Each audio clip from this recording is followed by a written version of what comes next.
What's going on, guys? We got a off-season leg day workout here coming up. I'm working through an on-ramp here, getting the arm back going again. I'm on week 4, so this is a day during the off-season where there's no throwing. I'm still going to go through some throwing and movement pattern drills, and then I'm going to get into an off-season, a little bit more aggressive in intensity and volume leg workout. There's a couple details there that I want to talk about as we go. I got a little bit here with me, so it's going to be a good one.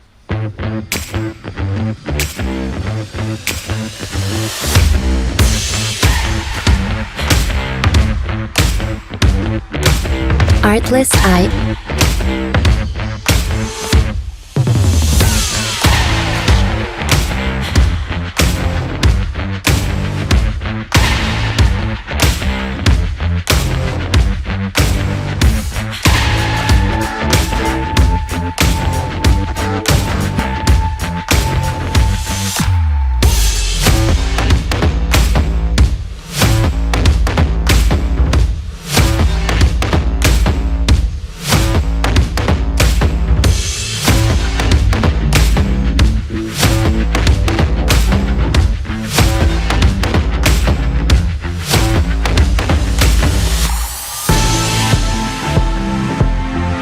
First things first, always warming up.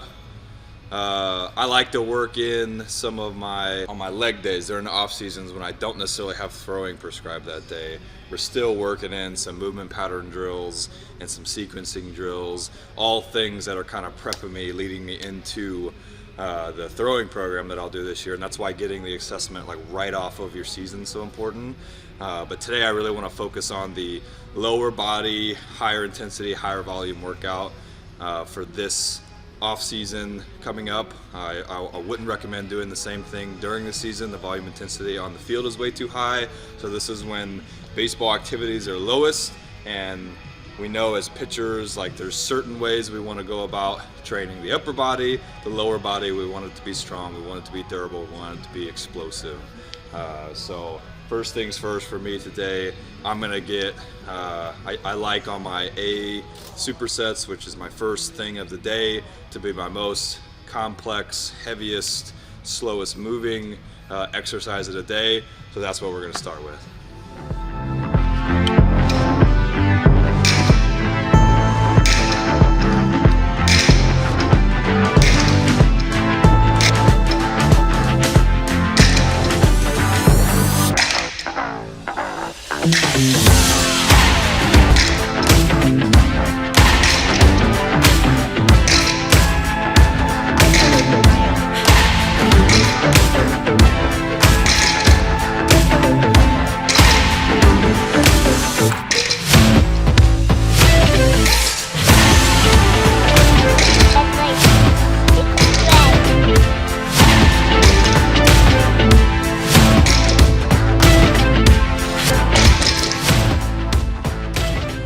Guys are working through your own performance lifting, there's a couple key points of a progression maybe to follow.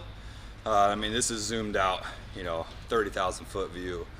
There's definitely some nuances that come in there in between it, but especially for the lower body stuff that we're talking about today, you really want to gain a basic movement understanding and be very proficient in your movements and your movement patterns, specifically for this, for like your squat and your hinge, and get really dialed into that and kind of graduate from that into point number 2.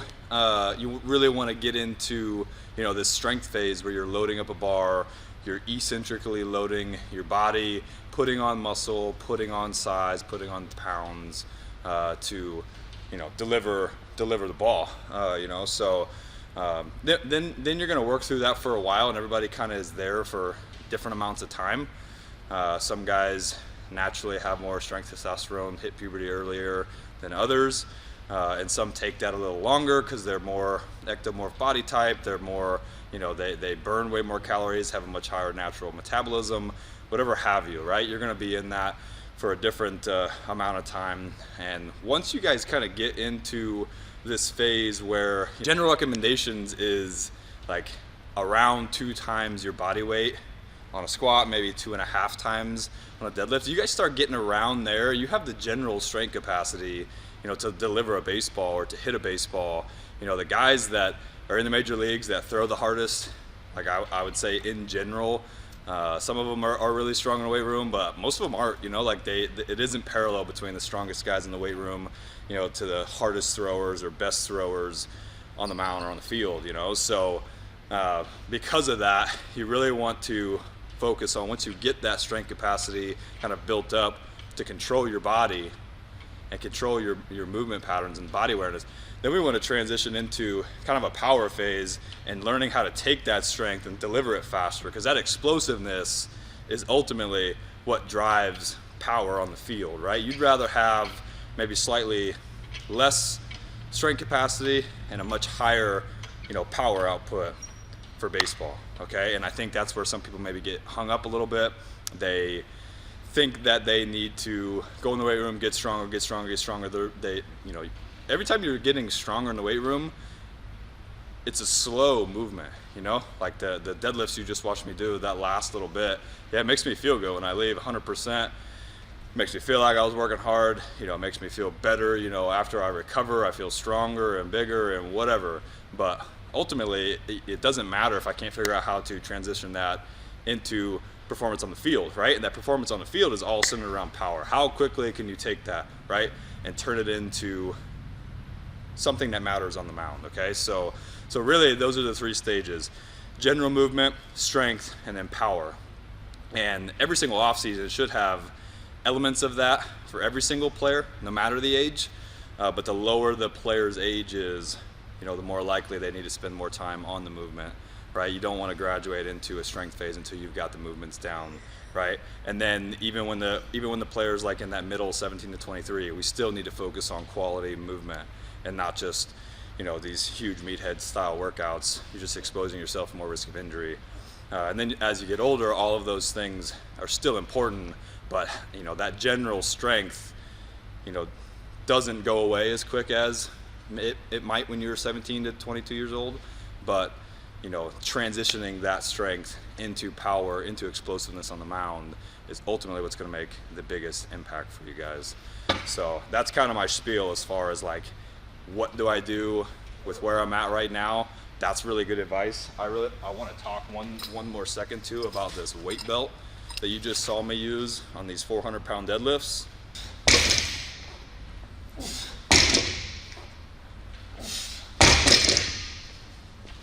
And I used to use one of these all the time. It was recommended for safety purposes. To me at a young age, I wore one all the time. And that's totally true, right? But every time you use this, you're aiding your core. And we want our core to be really strong as a baseball player, right? So that's why you didn't see me put it on till later. I think as you get closer to maybe what your 1 rep max, or if you're doing a 1 rep max, one of these for safety purposes is good, but we want as much core stability throughout all these workouts as possible. So it's not generally recommended. The only really time that you would or should use one is maybe if you're barking a little bit, you have a history of like a back injury, or like I said, if you're getting like closer to maybe what a 1 rep max is. And most of my reps today came without this, and it challenged my core, right? And I only threw this on later once I felt like I needed it. So that's kind of my spiel on this. We're gonna work through now, that A set there, you're gonna pair something up with a heavy deadlift, and I also paired it and did these broad jumps here.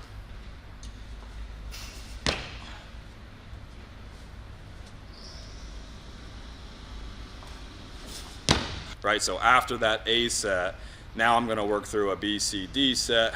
All of those supersets, are gonna hit different areas, of the lower body, incorporate some explosiveness, incorporate some strength. But that A set was like my most complex movement, and now I'm gonna get into maybe isolating some areas more specifically. And for me, since I'm a little older, they're gonna be, more predominant to the power output side of things, where if you were younger, you're in that middle kind of bucket there that I described, you'd spend a little bit more time on the hypertrophy phases where you're really trying to gain size, muscle, and strength. So that's what I'm going to work into next.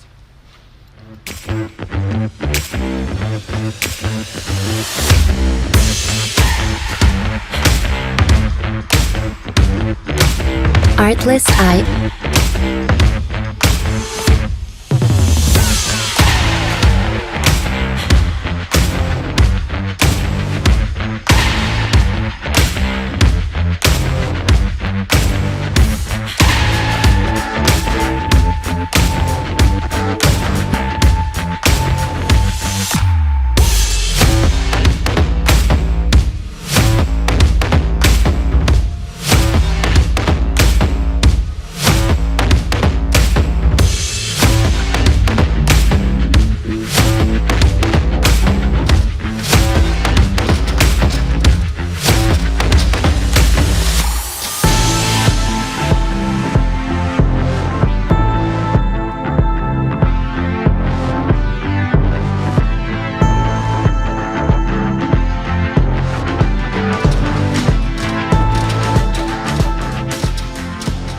All right, that's it. This is a perfect look at what your, kind of September, October lower body workout should look like. You probably have minimal throwing, so doing some type of throwing, into your warm-up is only just going to help you kind of curve that on-ramp, getting back comfortable with your throwing mechanics and pitching delivery. And that's the point of it, is to kind of be, doing something with that, because that's ultimately what matters, right? A day like today is a perfect chance to, whatever phase you're in, if you're really trying to get better at the movements, get better at the movements so you can progress to the strength. If you're in the strength, having those good benchmark goals of, kind of maximizing your strength capacity and trying to get to those benchmark numbers that I shared, of like maybe 2 times your body weight on squat, 2.5 times your body weight on deadlift, roughly around there. You give or take a little bit. That's not an exact science to that. Just good general markers for guys to consider, because once you get to those, you should be graduating into kind of the next power phase of that, and ultimately that's where we want to get to as quickly as we can. Today I ran through kind of a semi-aggressive, kind of an early phase off season. You're not going to come in and be your strongest because you're coming off the season, but we want to kind of try to build up into that. As far as like my sets and rep schemes, this is still kind of on the lower volume side. 4x5, 4x4s, or sorry, 3x4s, 3x5s, and then we'll go to 4x4s and 4x5s and 4x6s through this phase, and really kind of ramp up the volume and intensity as we kind of get our legs back underneath us, because we're coming off this long season of maintenance, where our body's kind of winding down or getting beat down, from all the innings or all the games that you played. So we're really trying to get that back going here, and that's what this workout really was. If you guys are looking for something to follow, we've got free programs at premierpitching.com. There's a free programs tab on the website where it takes you 16 weeks all the way through the off season. So if you guys are looking for something to follow, we've already written it exactly like kind of what you see here. You'll find workouts like that in there. So totally free for you guys, trying to help be a resource and guide people to keep them safer, healthier, and optimize their success on the field. So thanks for checking out this video. If you like these videos, comment, subscribe, do the thing. I appreciate the support, and we'll see you guys next time.